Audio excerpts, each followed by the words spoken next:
Tu as mal regardé. Il y avait de la mousse. En route.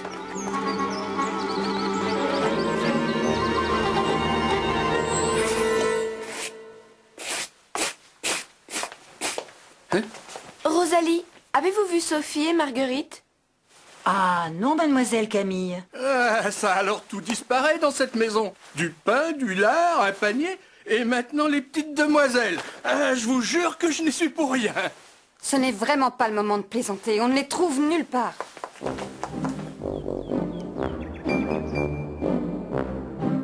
Personne chez Marguerite. Ni chez Sophie. Elles ne sont pas au grenier. Aux écuries non plus. Personne ne les a vues. Étrange, mon panier manque et les provisions de Rosalie aussi. Elles auraient quitté le château. Cherchons dans le parc. Et le fil? Et les aiguilles? Elles sont peut-être allées chez les Lecomte pour les aider à la couture. Tu as certainement raison, Camille. C'est bien une idée de Sophie.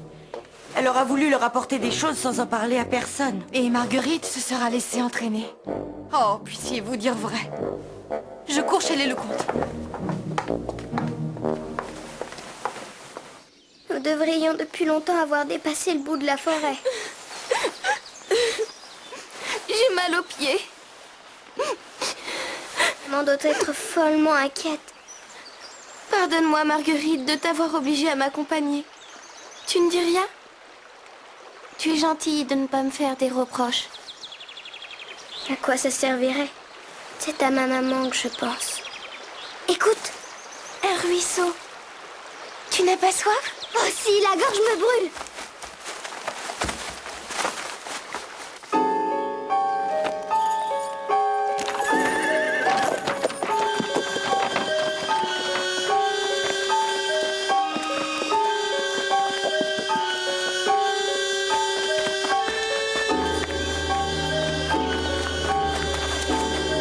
Non, elles ne sont pas ici.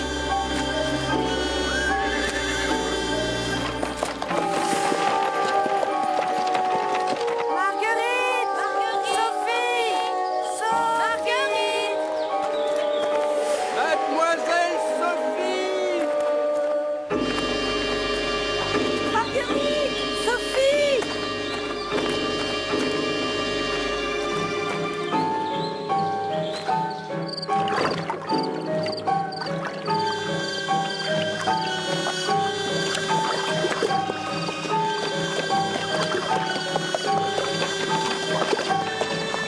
Alors, Martin? Rien, madame. Dieu merci. Personne ne les a vus au village, ni sur la route du moulin. J'ai poussé jusqu'à la ferme de Réan, rien non plus. Peut-être que ces petites demoiselles se sont égarées dans la forêt. Dans la forêt? Je ne vois pas pourquoi elles se seraient aventurées dans la forêt. Elles savent que l'endroit est dangereux, infesté de loups et de bêtes sauvages.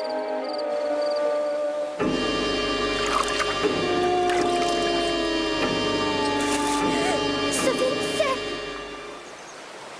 c'est un chien, n'est-ce pas? Sûrement. Bon, maintenant il faut regagner le chemin. On doit nous chercher.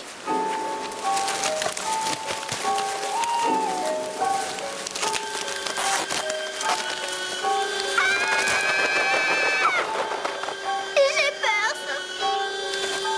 Un chemin mène toujours quelque part. Viens.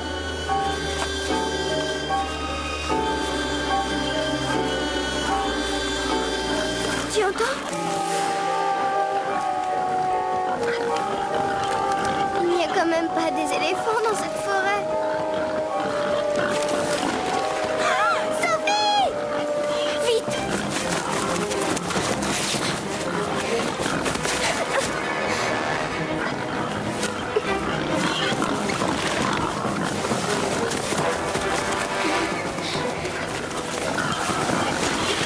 Vite, dans l'arbre, suis-moi.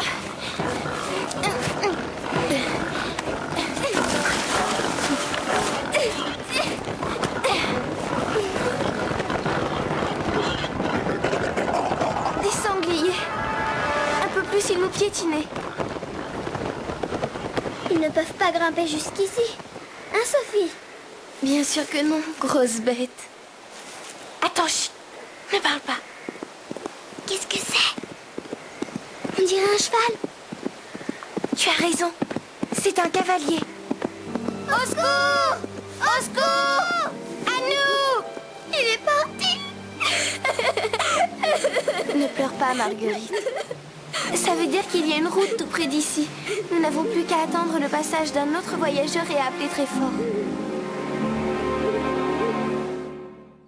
Sophie! Marguerite!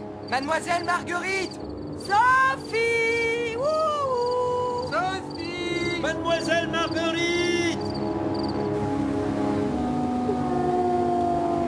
Ce sont des loups? Mais non, bien sûr que non. Tu es sûre? Tu en as déjà vu des loups, Sophie? Oui, j'en ai vu un quand j'étais petite. Un jour, je ramassais des fraises des bois dans la forêt. Tu étais toute seule dans cette forêt-là? Non, je n'étais pas seule, mais je m'étais attardée. Je mangeais des fraises depuis un moment quand j'ai entendu un craquement. Oh là là!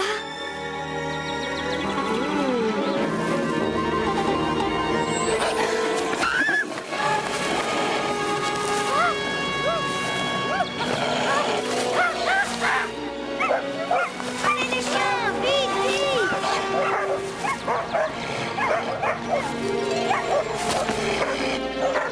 Allez les chiens!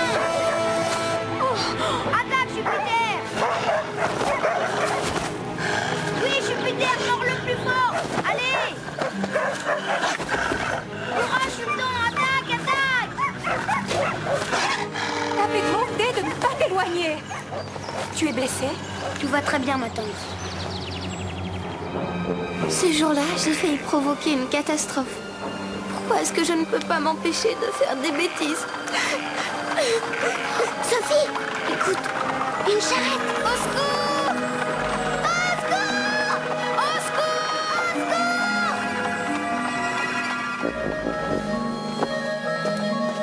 secours! Les voilà, madame. Les voilà. Oh! Mes enfants, Sophie! Oh, Marguerite, mon Dieu. Maman chérie! Oh, malheureuse enfant, je te croyais perdue, morte. Mais dans quel état? Vous avez cherché partout, ma chérie. J'étais si inquiète. Maman, pardon, je vous ai désobéi. Tout est de ma faute, madame. C'est moi qui ai entraîné Marguerite. Elle ne voulait pas venir dans la forêt.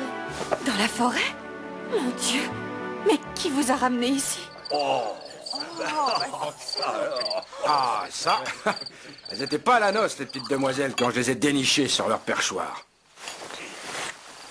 Je suis Marguerite de Rosebourg, qu'elle me dit. Et voici mon amie Sophie. Comment ça que je leur réponds? Madame de Rosebourg vous laisse aller si loin, toute seule? C'est que nous sommes partis sans rien dire qu'elles me font. Non, non, doucement, ma jolie. C'est que j'ai encore 2 lieues à faire pour m'en retourner chez nous. Attendez donc une minute que madame vous remercie. Oh, il n'y a pas de quoi, allez. Il faut que je file. Votre femme va s'inquiéter. Hélas, la pauvre est morte, ça va faire 4 ans en moisson. Et elle m'a laissé seule avec 3 fillettes à élever. Oh, le pauvre homme. Ah, sûr que ça n'a pas été toujours facile. Mais à présent, mon aîné s'occupe des 2 ptiotes. Qui êtes-vous et où demeurez-vous, mon brave? Mon Dieu. Et si cet homme ne vous avait pas trouvé? J'étais orgueilleuse. Je voulais montrer que nous pouvions aider quelqu'un toute seule. Nous avons été bien punis. Je te pardonne, Sophie, mais j'ai cru mourir d'angoisse. Sophie! Marguerite! Que vous est-il arrivé? Où avez-vous été? Nous nous sommes perdus dans la forêt. Dans la forêt? Comment avez-vous eu le courage d'y aller toute seule? Nous voulions voir la pauvre mère Toutain pour lui apporter quelques provisions. Mais pourquoi ne pas nous avoir prévenus? Nous y aurions été toutes ensemble. Je suis sûre que vous n'avez même pas dîné. Nous avons bu à l'eau d'un ruisseau. Pauvre petite. Comment se nomme ce brave homme qui nous les a retrouvés? Urel, madame. Un garçon bien méritant. Il est boucher à Aube, à 2 lieues d'ici. Il a dû rentrer chez lui, pensez. Il élève seul 3 fillettes depuis que sa femme est morte. Eh bien, Elisa, puisque cet excellent homme a dû partir, nous lui rendrons demain une visite de remerciement. Est-ce que nous vous accompagnerons, madame? Certainement, Sophie. C'est toi et Marguerite qui l'a secouru. Il est indispensable que vous veniez. J'ai peur de le revoir. Il va se moquer de nous. Il avait l'air de trouver ridicule notre course dans la forêt. Ce serait une façon bien douce de corriger ton orgueil, Sophie. Moi, je crois qu'il ne se moquera pas. Il a l'air si bon.